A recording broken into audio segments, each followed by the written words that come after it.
Linebacker position was a joke. Just a few seasons ago. And then when Billy Napier came in and brought his staff, you saw an improvement. You had guys like Ventrell Miller, but, wasn't really staying healthy. Amari Burney was playing the best football of his career. Now, that defense was overall pretty bad in Billy Napier's first year with Amari Burney and Ventrell Miller, but you saw improved play at linebacker. Then you have the next season as well. Jay Bateman leading the charge. Shamar James comes onto the scene a bit more. And you have Scooby Williams, but you saw some nice things from Shamar. But it was still a position that wasn't where we wanted it to be. But you saw what was coming on the horizon. You started getting the recruiting news of a Myles Graham and an Aaron Childs. And, hey, we missed on Pup. But you know what? He's coming back just a year later. He's transferring from South Carolina coming to Florida. Florida's put together a really nice linebacker class. Ty Jackson was just everywhere on the field on Saturday. This is a group now that we think of as deep. This is a room now. Jaden Robinson, don't let me forget him. We'll talk about him too. But this is a room now we talk about deep and talented. So let's hear from linebacker Coach Robert Bala on his journey to Gainesville and more. Coach Roberts was a big part of it. A lot of football that I've gathered knowledge-wise has been from him and his tree. And we've talked quite a bit over the years. And the opportunity came up, and I ran to it. And obviously with Coach Napier, a lot of people in my circle have coached for him. And everybody sold great things about it, guys that I truly trust. So I knew that was going to be the best decision that I could make. And they say it just means more in the SEC, being able to come back to this conference. What does that mean? Yeah, that's absolutely the truth. Definitely, it's true to the saying. Having been in this conference, having won this conference, I understand the hard work that it takes week in and week out. The saying of celebrate hard, don't celebrate long. And you got to get back to work that Sunday night and go back and have another team that is up to the task, and being able to execute on a weekly basis is such a challenge that I enjoy doing. How have you guys gotten I can ask these guys that too, 3 new coaches on the defensive staff. How are you guys getting acclimated to just being in Gainesville and working with this unit, and how do you think the players are kind of handling having new coaches? Yeah, Coach Ansari and Coach Wilson have had a really good relationship with them over the years. And same thing, working with Vinny for a year at Washington was amazing. He's a guy that works his butt off, wants to learn, wants to get better every single day. He's a great coach. He's an even better person. I'll trust that guy with my life. Darren Wilson is a guy that I've been talking to over the years, similar circles, a true ball guy, a guy that has all the qualities that Vinny has, really patient, really understands the game. And, I was really excited for him, when he got his defense coordinator opportunity. Selfishly, I was even more excited when we decided to work together. And so the two have been amazing. And then obviously Coach Roberts and Coach Chad and Mike P have done a great job of accepting us. And, right because of the familiarity with the system, we kind of hit the ground running. I think there's a lot of good ball conversations in the staff room. And what is that collaboration with Coach Roberts? Because I know he was the linebackers coach last year. Now he's kind of free-floating and overseeing the entire defense. But what is that like with, collaborating with him? Yeah, and I'm sure it's a different role for him, and I'm sure there was some getting used to it for him. But I come to work every single day to make sure that I'm doing everything I can to make it right in Coach Roberts' eyes. He's a great tool to have to fill in the cracks of, hey, one way might be a better way to do it. And he's a guy that wants to learn. A big reason why we had a relationship was we got together at these clinics and roundtables, and we grew really close because of our love for football. And so that transition has been fantastic. And to be able to use him as a springboard, whether to call a defense in the future, to linebacker techniques or fundamentals, I feel like I got the cheat code every single day. There we go. I feel like, look, when Bala was hired, I said, man, imagine walking into that linebacker room. It is a cheat code. It's a cheat code. Bala did say he's a very lucky man to coach this group of linebackers. From a leadership standpoint, their GPA, they're phenomenal football players as well. Mentioned they all have the various snap counts, various levels of experience, but they know what it takes to be good. And maybe the best thing he says, quote, they want to be coached hard. And that was something I heard about that room. When we go back to the season and Florida's struggling on defense, it was a lot of these guys in this room, your Pup Howards, your Myles Grahams, your Derek Wingos. Now, they weren't the only ones, but I was hearing a lot about that group of those guys really pushing, we want to be coached hard. There needed to be a line of communication between the players and the coaches, and the linebackers had a lot to do with that. He says, now about this group, it's about finding the little things to make everything just a hair faster. Get closer to making a play. Have a tackle become a tackle for loss. Make a pressure become a sack. Bala says he's trying to figure out ways to give the linebackers the ability to make those type of plays, and the challenge is near to his heart to figure it out. He goes on to give credit to the group for the steps made, not because of him, but for their own work ethic. He likes the coach-player relationship to be a partnership, not a dictatorship. Really like what Bala had to say. I say you guys go back and listen to his interview too. I'm giving you a good bit right here, but really straightforward, straight to the point. With Shamar James gone, it's Myles Graham stepping up at the will linebacker spot, and Bala says it is definitely the year for him to take the next step.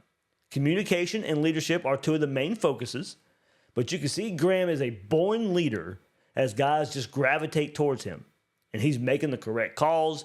He's also getting work. Now, this caught my ear. He's also getting work at the Mike linebacker spot just to challenge him and have him learn a different position to see how it fits in the defense and to make him better at his natural will linebacker spot. So get the experience in both, and you can use the experience to take over with you at the will linebacker spot. Bala calls out his versatility, his athleticism, his physical qualities, taking on blocks, tackling as growth areas this spring. At the Mike linebacker spot, of course, Pup Howard, very, very limited this spring. Bala was glowing about Jaden Robinson having a great spring.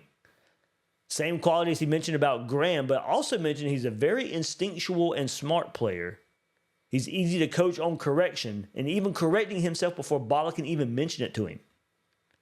For Aaron Childs, Bala says he took a big step forward this spring. Bala does reveal a lot of what he thought. He reveals a lot of what we were discussing and what we thought coming into spring. And that's Childs is also working out at the outside linebacker spot in certain personnel packages. And then he'll kick back to a stack linebacker in another look. So he's showing that versatility to stay on the field. They can use him in multiple ways. He's done a good job showing versatility to go back and forth. Brings a lot of, quote, pass rush juice. Like that. Might be some more, if Florida starts getting crazy sacks out of the linebacker spot, might see some shirts, pass rush juice.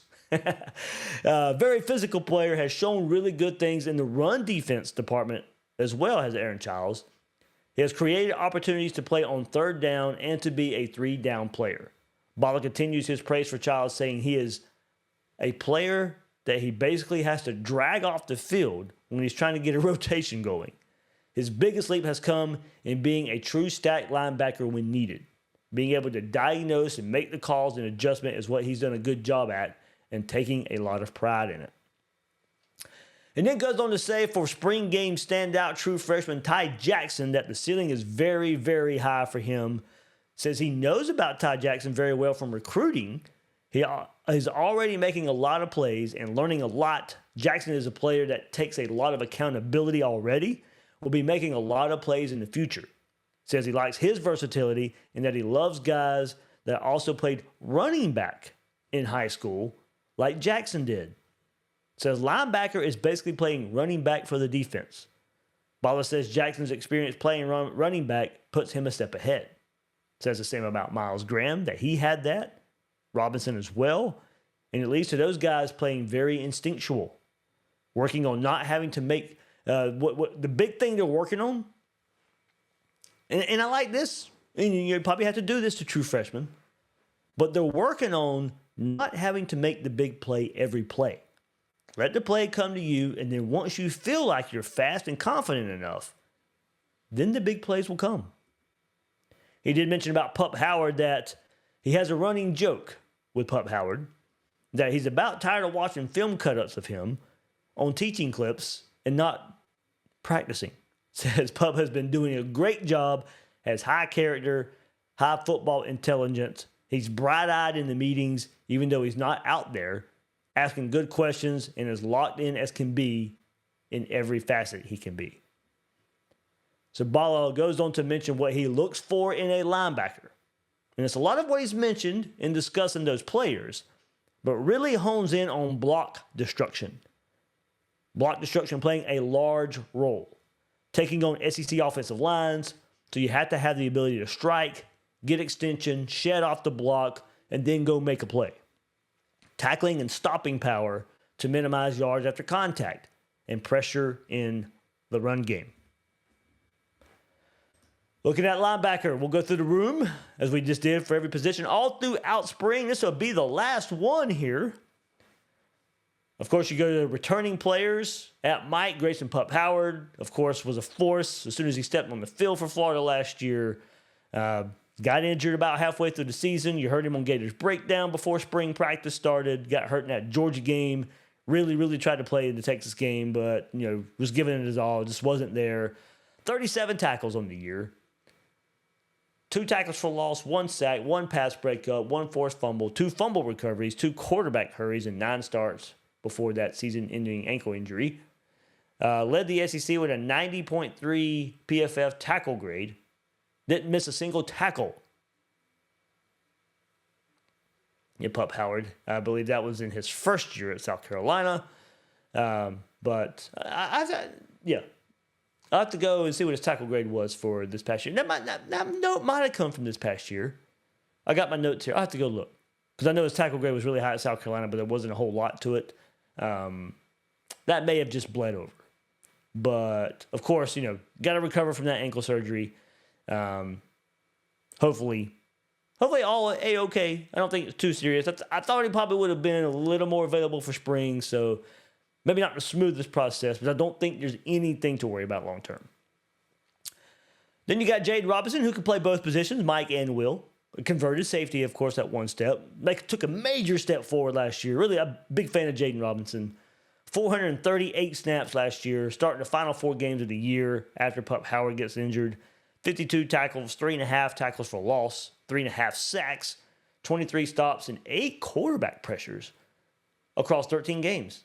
The 80.9 PFF tackle grade, that was second on the team. So, yeah, maybe Pups was 90.3 for the season as well. I think it was, but I didn't want to misspeak about, because I know it was really good at South Carolina too, just on limited snaps. I don't know why I would have bled that over. So, Jaden Robinson had 8 tackles against Texas A&M earlier in the season as well. Myles Graham, of course, somebody I think we're all looking forward to in his second season. He made a big impact in his true freshman season. Appeared in all 13 games. 183 snaps. 30 tackles in 183 snaps. That's pretty darn good. 2.5 tackles for loss, 1 sack, 1 interception, 1 pass breakup, 1 forced fumble, 10 stops and 4 pressures. 60% of his tackles coming in the final 4 games of the season. 18 in those final 4 games. Freshman All-SEC.